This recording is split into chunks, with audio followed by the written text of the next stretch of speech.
So Timothy and I met 8 years ago in this weird way. We were both stuck in this small town diner during that massive flooding in 2016. The roads were closed, cell service was down, and we ended up playing cards with some locals for 6 hours. He made me laugh during what should have been a stressful situation. We exchanged Instagrams when service came back, started dating a month later, and got married after 2 years. Our daughter Avery is 6 now, and literally the best thing in my life. She's this little tornado of energy, always dancing, spinning, jumping on furniture, despite how many times I tell her not to. A few months ago, she came home from school talking nonstop about how her friend Olivia was taking dance classes and how the teacher lets them wear real ballet shoes, and could she please take classes too? I thought it was a great idea. Avery has so much energy, and I figured dance would be perfect for her. When I brought it up to Timothy that night, his reaction was weird. He looked up from his phone and laughed. Not a nice laugh. This dismissive snort that made me instantly defensive. He said we couldn't afford luxuries like dance classes on his salary alone, and that if I wanted Avery to do expensive activities, maybe I should contribute more financially. This caught me completely off guard. I'd cut back to part-time after Avery was born, which was something we both agreed on. And we weren't struggling financially as far as I knew. We have a modest house, 2 older cars that are paid off, and while we're not taking lavish vacations, I didn't think we were in such dire straits that $60 a month for dance was out of reach. When I said as much, Timothy pulled up our bank app and showed me how little was left after bills each month. The numbers seemed off somehow, but I couldn't articulate why. He's always managed our finances because he has a head for numbers. So I agreed to pick up a second job. Found an evening shift position at this diner near our house. The schedule was brutal. My regular job during the day, then waiting tables 4 nights a week. I'd come home exhausted, feet aching, smelling like fryer oil. Timothy said I was being dramatic when I mentioned how tired I was. He actually said, and I will never forget this, that I didn't deserve to be tired if I barely contributed financially. I swallowed my pride because, hey, this was for Avery's dance classes. Except 3 months into my second job, Avery still wasn't enrolled in any dance classes. Every time I brought it up, Timothy had an excuse. The good studio was full. We should wait until the next session. We needed to save a bit more first. Meanwhile, I started noticing things. Like Avery talking about going to the zoo when she was with Timothy on my work nights. Or coming home with new toys that I hadn't bought. Or mentioning someone named Lisa, who was apparently Daddy's friend. When I casually asked Timothy about Lisa, he said she was just a coworker who was going through a divorce and sometimes hung out with them because she was lonely. He said she was good with kids, and it gave him adult conversation on the evenings I worked. Made sense, I guess. But then Avery started saying weird things, like how Lisa takes better photos than mommy, or asking if Lisa can come to my birthday. And the kicker, she started calling me Mira sometimes instead of mommy. When I asked her about it, she shrugged and said, "Lisa calls you Mira, so I thought that was your name too." That set off major alarm bells. I checked Timothy's Instagram and found nothing suspicious. No Lisa. Checked his Facebook. Same thing. When I tried to casually bring her up again, he got irritated and said I was being paranoid and that his friendship wasn't up for discussion. Things really started falling apart 3 months ago. I came home early one night because the diner was slow, the house was empty, Timothy's car was gone, and he wasn't answering texts. He finally responded, saying they were grabbing ice cream and would be home soon. When they arrived an hour later, Avery was wearing a brand new outfit I'd never seen and talking excitedly about the cartoon movie they'd just seen. Not ice cream, a movie. And from the way she talked, it was clear they included Lisa. After Avery went to bed, I confronted Timothy, asked why he lied about where they were, asked why Avery had new clothes when we supposedly couldn't afford dance classes, asked who exactly this Lisa person was to our family. He got this cold look I'd never seen before and said, "Maybe if you were more fun, she'd still call you mommy." I just stood there, shocked, angry, hurt. But I didn't say anything, just nodded and walked away because what do you even say to that? That was 5 months ago, and since then, I've been paying attention, working and watching. And the pattern is clear. Timothy has work dinners that always happen to fall on my nights off. Avery mentions staying at Lisa's house sometimes when I have overnight shifts. There are charges on our credit card for restaurants and movies on nights Timothy told me he was working late. Timothy has new clothes, a fancy new smartwatch, but we still can't afford Avery's dance classes. Last week, I was helping Avery clean her room and found a stack of photos tucked in her dresser drawer. Pictures of her, Timothy, and a woman I'd never seen before at an amusement park, a water park, what looked like a Christmas gathering. The photos had dates on the back. This has been going on for over a year, since before my second job. The woman, Lisa, I assume, is pretty in that Instagram influencer way. Blonde, perfect teeth, the kind of casual, expensive clothes that look effortless but probably cost a week of my diner wages. In one photo, Avery is wearing a dance outfit, a real one with a tutu and everything. The date said over a year ago. Guess he took her to classes back then and stopped. She never told me, and I never knew until Olivia brought it up again. So he told me we couldn't afford dance classes, made me get a second job, all while he was taking our daughter to dance classes with another woman, and spending plenty of money doing it. Yesterday, Avery asked me if Lisa was going to be her new mommy someday. Just like that, over breakfast, between bites of cereal, I nearly dropped my coffee mug.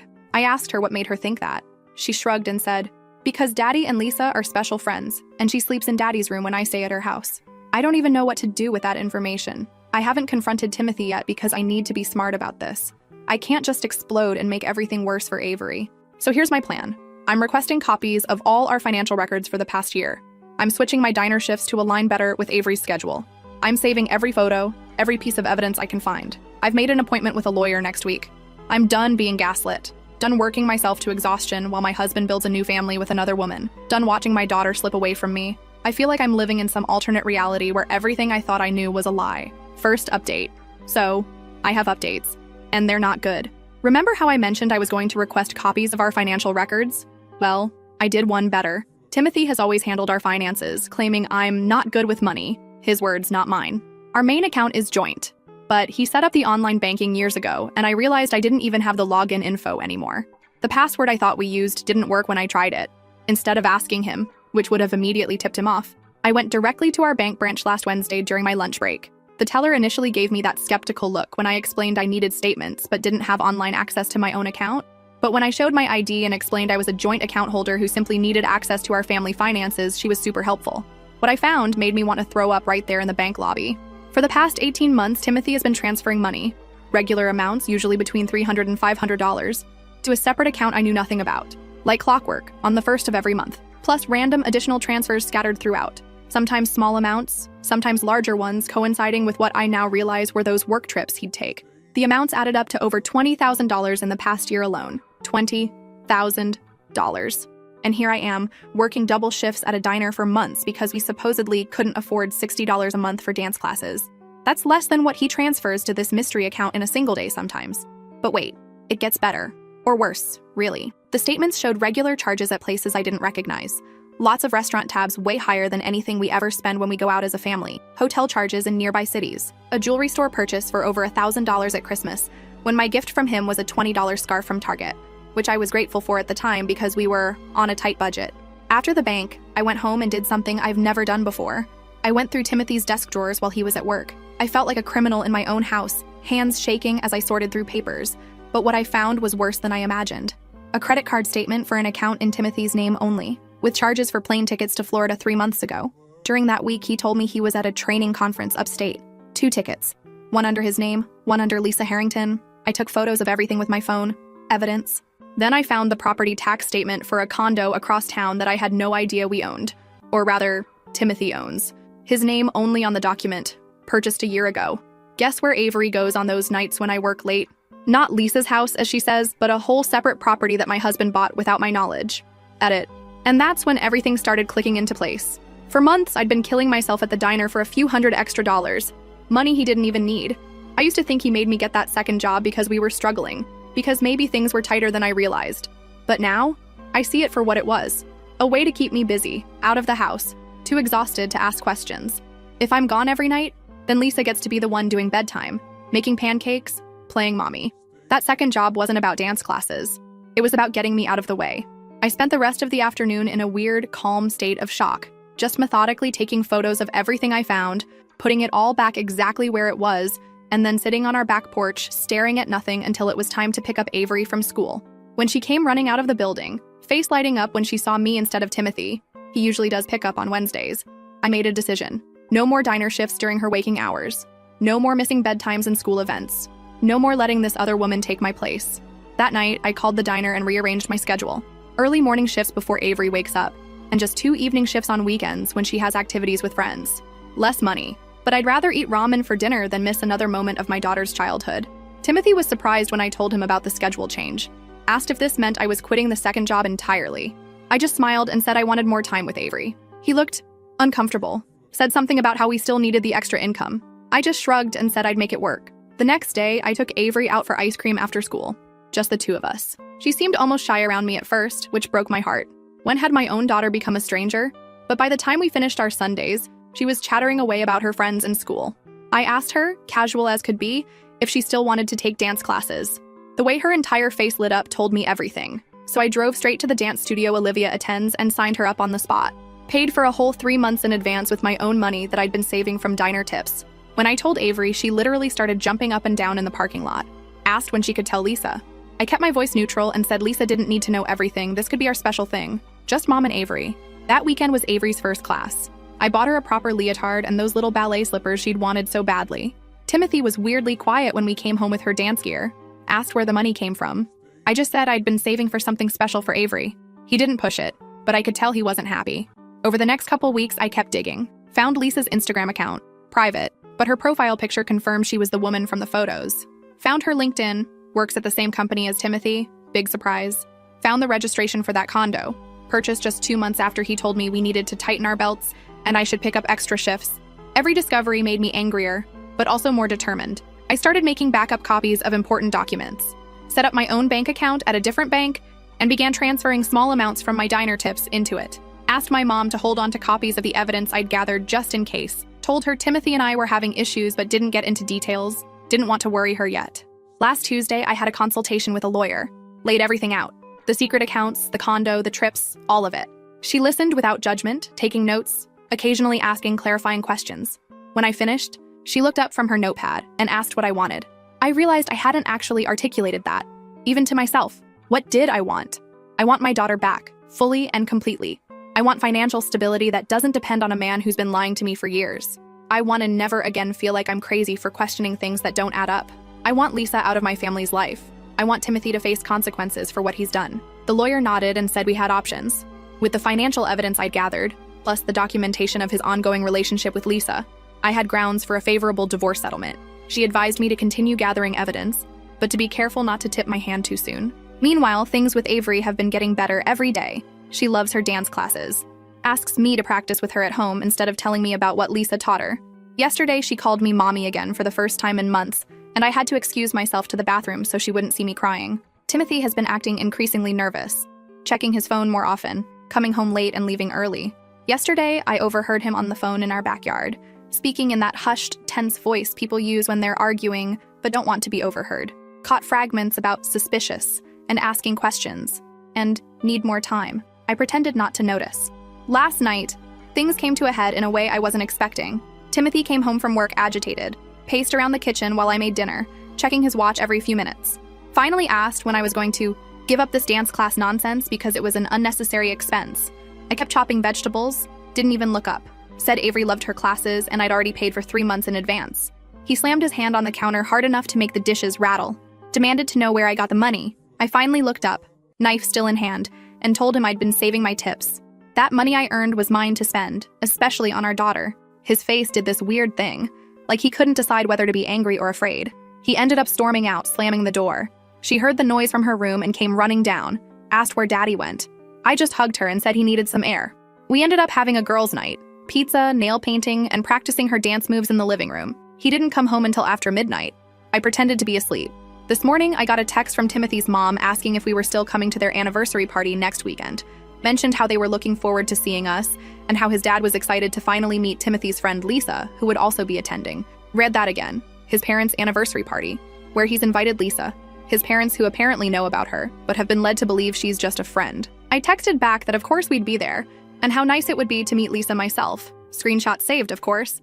Then I called my lawyer, because I think I just found the perfect opportunity to reveal everything I know. A family gathering where Timothy can't make a scene, where his parents will be witnesses, where Lisa will be present, and where I can finally stop pretending I don't know what's going on. The lawyer thought it was risky but potentially effective. Suggested I bring printed copies of key financial documents. Nothing that could be dismissed as misunderstood or explained away. So that's where things stand now. 1 week until the anniversary party. I'm terrified but also weirdly calm. I've started putting together what my mom would call a fuck you folder. Copies of bank statements, property records, photos, everything neatly organized. Evidence that can't be denied or explained away. I'm done being the exhausted waitress working double shifts while my husband builds a secret life with another woman. I'm done being gaslit about our finances. I'm done watching another woman try to take my place as Avery's mother. Second update. It's been 4 days since my last update, and things are moving fast now. I'm writing this from my mom's guest room at 2 a.m. because I can't sleep. This week has been a roller coaster. So the anniversary party is tomorrow, and I've been preparing on multiple fronts. But something happened yesterday that I didn't expect, and it's thrown me a bit off balance. Let me back up and fill you in on everything since my last post. The day after I discovered Timothy was planning to bring Lisa to his parents' anniversary party, I decided to take a calculated risk. I called his mom directly, something I rarely do since Timothy usually handles family communications. I casually mentioned I was looking forward to finally meeting Lisa at the party and asked what she knew about her. There was this weird pause on the phone. Then his mom said something that confirmed everything. She told me how Timothy had explained that Lisa was helping with Avery while I was focused on building my career with my second job, that I was struggling to balance motherhood and work, and Lisa was just stepping in as a friend. His mom actually sounded sympathetic toward Lisa, this woman who's been sleeping with my husband and playing mommy to my daughter. She mentioned how Timothy brought Lisa to their house for dinner last month when I was working late at the diner to supposedly help our family finances. I made some vague, agreeable noises and ended the call before I could say something I'd regret. Then I sat in my car in the Target parking lot and screamed into my jacket for about 5 minutes. After that call, I reached out to my own mom for help. I've been keeping her somewhat in the dark about how bad things really are because she lives 3 hours away, and I didn't want her to worry. But I needed backup, so I finally told her everything. Mom was furious, not just at Timothy, but at me for not telling her sooner. We had this intense conversation where she kept saying she'd drive up immediately, and I kept insisting I needed to handle this myself. We compromised. She'd come up the day after the anniversary party to help with Avery while I sorted through the aftermath. With that backup secure, I turned my focus to 3 priorities: strengthening my relationship with Avery, finalizing my evidence collection, preparing myself mentally for what was coming. For Avery, I've been fully committed to dance class time. I joined that parent class I mentioned, and while I'm honestly terrible at it, seriously, I have the coordination of a newborn giraffe. Avery thinks it's hilarious in the best way. She's been teaching me the moves she learns in her class, all serious and professional like a tiny dance instructor. It's become our special thing. Wednesday afternoon, I picked her up early from school and took her to get ice cream. While we were sitting there with our sundaes, she asked me something that broke my heart all over again. She wanted to know if I was mad at her for liking Lisa. I had to take a deep breath before answering, told her that I could never be mad at her for caring about someone, and that grown-up stuff between me and Daddy and Lisa wasn't her fault or her problem. She seemed relieved, but then asked another bomb of a question. She wanted to know if Lisa was going to live with them at the other house all the time now. I asked her what she meant by the other house. She explained it like it was the most normal thing, that Daddy and Lisa have a house where she sometimes stays over. And it has a pretty pink room just for her with all kinds of toys that don't fit in our house. She even has her own toothbrush there with unicorns on it. So there it was. Confirmation that the condo I discovered in Timothy's name is basically Lisa's place, where they've been playing house with my daughter. They've set up a whole parallel life, complete with a bedroom for Avery. I managed to keep it together, asked a few more questions like I was just curious, not having my world tilted on its axis again. Found out the other house has a pool in the building, and that Miss Lisa makes really good pancakes shaped like Mickey Mouse. That night, after Avery was asleep, I laid out every piece of evidence I'd collected. Bank statements, property records, photos, text screenshots. I created what my lawyer called a divorce documentation package. Everything neatly organized in a folder, with copies stored in both digital and physical form in multiple locations. One set with my mom, one in my personal email, one in a new Google Drive account Timothy knows nothing about.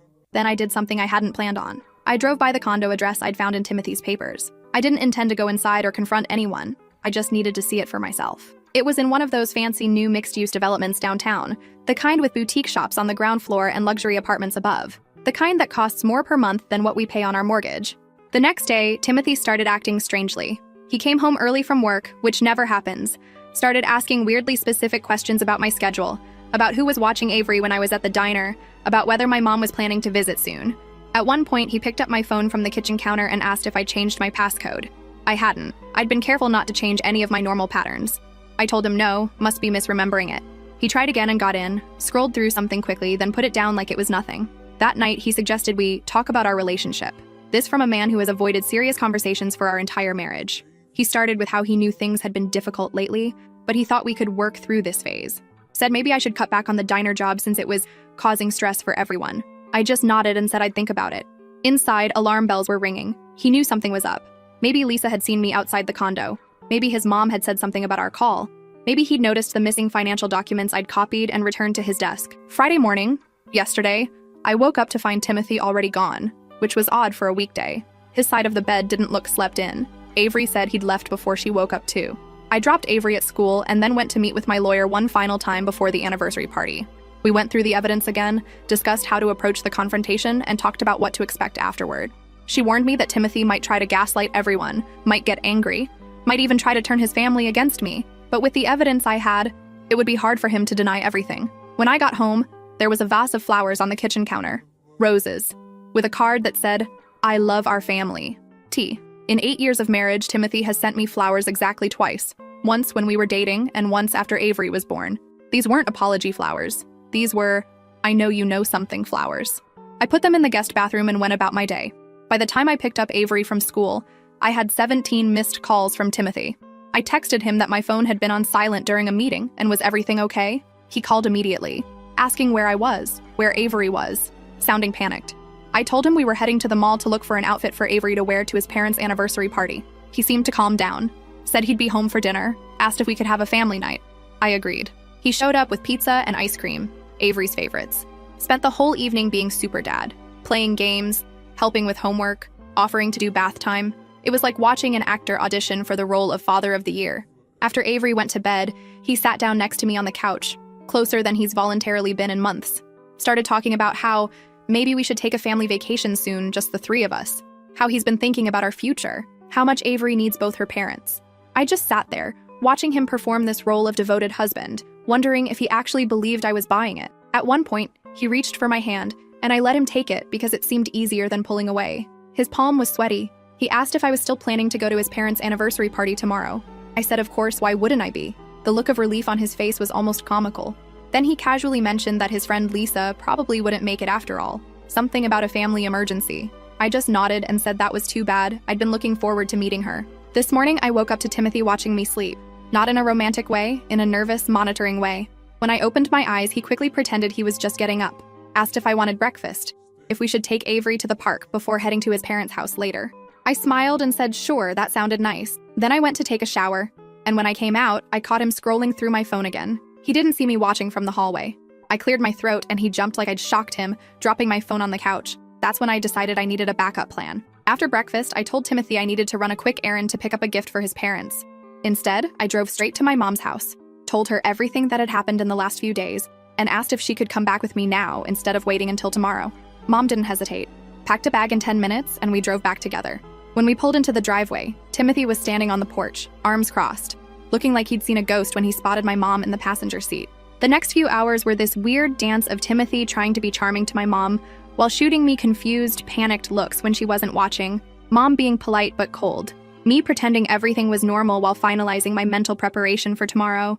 I told Timothy I was staying at mom's tonight because she wanted help setting up for a brunch she's hosting next week. He tried to argue but couldn't really say anything with my mom standing right there. So, here I am at my mom's house with my evidence folder and a change of clothes for tomorrow's party.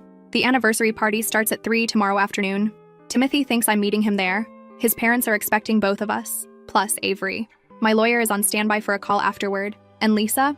I have a feeling she'll be there despite Timothy's claim about her family emergency. Either way, I'm ready. The photos will speak for themselves. I know confronting him at his parents' anniversary party might seem cruel, but after months of gaslighting, lying, and watching him try to replace me as Avery's mother, I'm done protecting his feelings or reputation. His parents deserve to know who their son really is, and I deserve to take back my dignity on my own terms. Final update. It's been 3 weeks since the anniversary party at Timothy's parents' house. I've tried writing this update so many times, started typing, then deleted it because the words wouldn't come together right. It's hard to process everything, but I owe it to everyone who's been so kind in their messages. Thank you, truly. I've read everyone, even if I haven't had the energy to respond. That day didn't go how I pictured it. Mom and I got there with Avery just after 3. Timothy was already outside, pacing by the driveway. He looked awful. Unshaven, shirt wrinkled, hands fidgeting like he couldn't keep still. The second I opened the car door, he was on me, saying we needed to talk alone, right then. I didn't want Avery to see us arguing, so I just said I'd go in to see his parents first and kept walking. He followed, muttering something I couldn't catch. Inside, the house was warm and familiar. Photos of his parents 40 years together on every wall, maybe 15 or 20 people chatting over drinks. His mom came over fast, hugged Avery, told her how pretty her dress was, then turned to me. She said she was glad I made it, because Timothy had told her I might be stuck at work. It stung, realizing he'd been planting excuses about me. I told her I'd rearranged my schedule weeks ago to be there. She hesitated, like she wasn't sure what to say next, then smiled and moved on. I had the folder with me, the one I'd spent days putting together, all the bank statements, photos, property papers. When people started sitting down for lunch, I handed it to his mom. I said it was something she should see about our family. She opened it, started flipping through, the transfers to that secret account, the pictures of Timothy and Lisa with Avery, the condo records. Her face changed, like she couldn't believe what she was holding. Timothy reached for it, saying it wasn't what it looked like, but his dad stepped in, took the folder, and started reading too. He didn't say anything, just kept going page by page. Timothy tried explaining, said I'd misunderstood, that the money was for something else, that the photos were old. It sounded hollow. His dad looked up after a minute and asked if it was all true. Timothy stumbled over some excuse about our marriage being tough, but it didn't land. His mom asked why I hadn't told them sooner. I said I'd only found out the full truth recently myself. She nodded, but I could see she was torn, like she didn't know what to do with any of it. Then Lisa walked in. It was maybe half an hour later.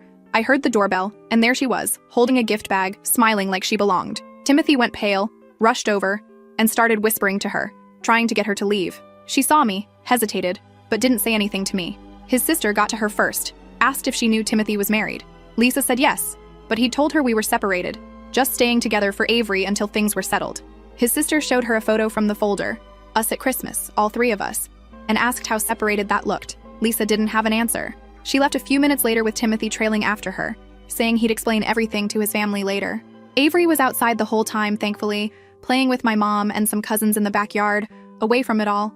His dad came over to me after a while, asked if everything I'd brought was accurate. I said it was. He nodded, said he was sorry, and that was it. His mom kept moving between guests, but I caught her looking at me a few times, like she wanted to say more. She finally asked if we could talk privately later, but I said I needed to get Avery home soon. I thanked them for having us, apologized for how it turned out, and we left. His dad shook my hand. His mom gave me a quick, uncertain hug. That night, Timothy called over and over. I didn't pick up. The next day, I went to my lawyer and started the divorce paperwork. It's not done, nowhere close. We filed for temporary custody of Avery, but Timothy's pushing back, saying I'm trying to cut him out of her life. He moved out a few days later, came by when I was at the diner and took his clothes and some stuff from the garage. I think he's at the condo now, but I haven't asked. Avery's been the hardest part. She keeps asking where Daddy is, why he doesn't come home. I tell her we're living apart now, but we both love her so much. Some days she accepts it, other days she doesn't. Last weekend, she cried herself to sleep, saying she misses him and Lisa, asking if they're mad at her. I held her, told her it's not her fault, but it broke me. She still mentions things from Lisa's house, the pool, the toys, and I don't know how to handle that yet. I cut my diner shifts back to just a few early mornings so I can be with Avery after school. Money's tight. Timothy's supposed to pay support, but nothing's set until the court decides, and that's taking forever. I'm making it work with my regular job and what's left of my tip savings. Avery's still in dance classes. She loves them too much to stop, and seeing her smile there keeps me going. Timothy's shown up at the diner twice since that night. The first time, he stood by the counter, looking like he hadn't slept, asking if we could talk. I said I was working and kept moving. My manager told him to leave when he wouldn't. The second time, he waited outside until my shift ended, said he'd made a mistake and wanted to fix things. I told him I couldn't do this anymore and walked away. He's texted a few times since, short messages about missing us, but I haven't replied. His parents called last Sunday.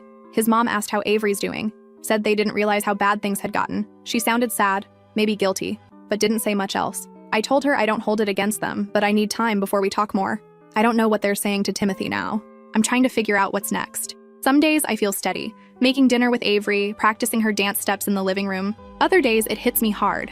I'll sit in the car after dropping her at school and just cry, wondering how we got here. The divorce is going to take months, maybe longer, and I still don't know what'll happen with all that money he hid. It's not over, not clean, but at least I'm not pretending anymore. A few days ago, my lawyer figured out where the money was coming from. Timothy's been taking side contracts through work, extra jobs he never told me about, and routing the payments into that second account. Quiet, steady, and completely hidden. That's how he paid for the condo, the trips, all of it. While I was counting diner tips to buy ballet shoes, he was building a whole second life with money I didn't even know existed.